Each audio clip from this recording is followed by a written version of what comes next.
sommaire, rouge d'eau de Trotte, un petit outil très pratique et mon coup de cœur pour finir, un très joli Bordeaux. Qu'est-ce que vous pouvez nous dire sur l'origine du Pinot Noir de Trotte ? Le cépage a été ramené par des moines bénédictins d'origine de Bourgogne. Ils ont ramené les cèpes à Hauts-de-Trotte, enfin plus précisément, ils se sont installés au couvent Saint-Léonard à proximité et ils ont réhabilité la colline du Steinberg en terrasse pour planter ces fameux plants. Voilà l'origine du cépage Pinot Noir à Hauts-de-Trotte. Exactement. Et aujourd'hui ? Aujourd'hui, le vignoble au total, c'est 35 hectares d'un seul tenant.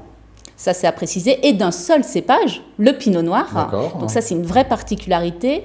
C'est un vignoble qui est relativement morcelé, parce qu'il y a quand même 40 viticulteurs, mais seulement 4 vignerons à Hauts-de-Trotte. Les autres viticulteurs sont plutôt des apporteurs de raisins, caves coopératives et négoces. Le Pinot Noir donc de Bourgogne, drôle de nom évidemment. Alors, le drôle de nom, oui, parce qu'il s'appelle rouge d'eau de Trotte. Habituellement, en Alsace, c'est plutôt un nom de cépage qu'on retrouve sur les étiquettes, donc il n'y a pas Pinot Noir.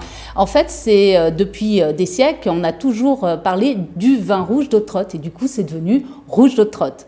En appellation d'origine contrôlée depuis 2009 et en appellation contrôlée mais en communale depuis 2011. Ça veut dire l'utilisation de marqué rouge d'eau de Trotte. Vin exceptionnel, particularité de ce vin ? Alors la particularité, il y en a deux, je dirais. Le fait d'être à proximité du Mont-Saint-Odile, ça protège des vins froids le vignoble d'Hauts-de-Trotte. La deuxième particularité, là c'est plutôt côté terroir, le sous-sol est riche en fer. C'est vraiment propice à faire de très grands vins rouges. Quel vigneron qu'on découvre ce soir, Valérie ? Alors le domaine Vonville à Hauts-de-Trotte, ça fait partie des 4 vignerons d'Hauts-de-Trotte. Vraiment pour l'ensemble de ces vins rouges, il y a toujours de l'élégance, de la matière, une palette de fruits rouges intense avec des épices. On a rencontré Stéphane Vonville. On regarde. Je pense le riz, parce que le riz a plusieurs variantes possibles. En risotto, on peut y rajouter même certains petits restes qui restent dans le frigo, l'agrémenter, et puis ça fait finalement un repas en tant que tel. Je pense que le plus vieux millésime, c'est mon année de naissance, 1976, donc qui était un très bon millésime, et j'en ai de plusieurs appellations, dont du rouge de Trotte aussi encore. Alors moi j'ai eu un grand moment d'émotion sur un vin, c'était un vin du domaine Chauffit, un grand cru Rangen en pinot gris, où vraiment c'était quelque chose d'exceptionnel.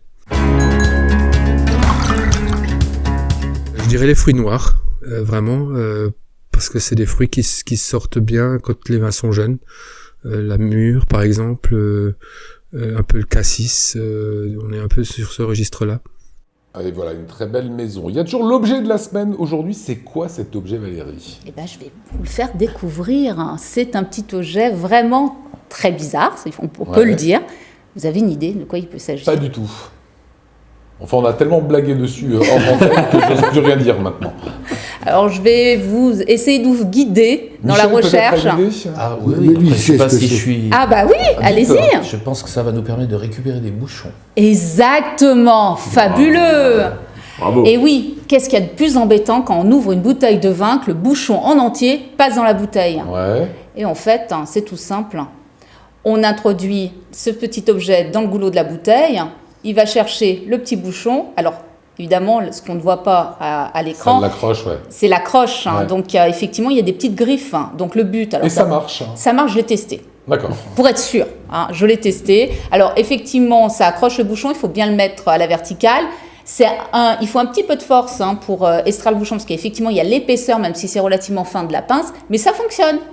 Très joli outil, il fallait y penser. Ouais, c'est le bon plan du jour. Hyper pratique. Et le coup de cœur, Happy, à présent. Alors, le coup de cœur Happy, on passe dans le vignoble du Bordelais. Donc là, on est au cœur du Médoc. C'est le château de Brode. On est sur le millésime 2014.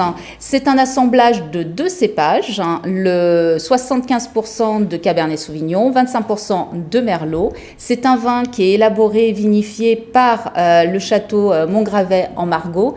C'est un vrai coup de cœur, c'est un très joli vin. La robe, elle est violine intense.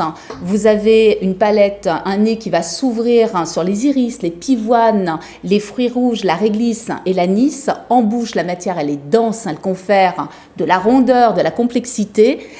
Le nez, Et en parfaite adéquation, il a en plus une très bonne longueur en bouche, un vin au potentiel de garde remarquable pour un Haut-Médoc, parce que c'est un Haut-Médoc, mais là, c'est pas l'important. L'appellation, c'est vraiment le vin. Il est magnifique. Le prix ? Dans les 16,60 €. 16,60 € pour un très beau vin. Pour un très beau vin. Merci Valérie Zago. Sur apicurien.fr, vous retrouverez l'intégralité de cette chronique. Et également, vous connaissez l'adage, l'abus d'alcool dangereux pour la santé, à consommer avec modération.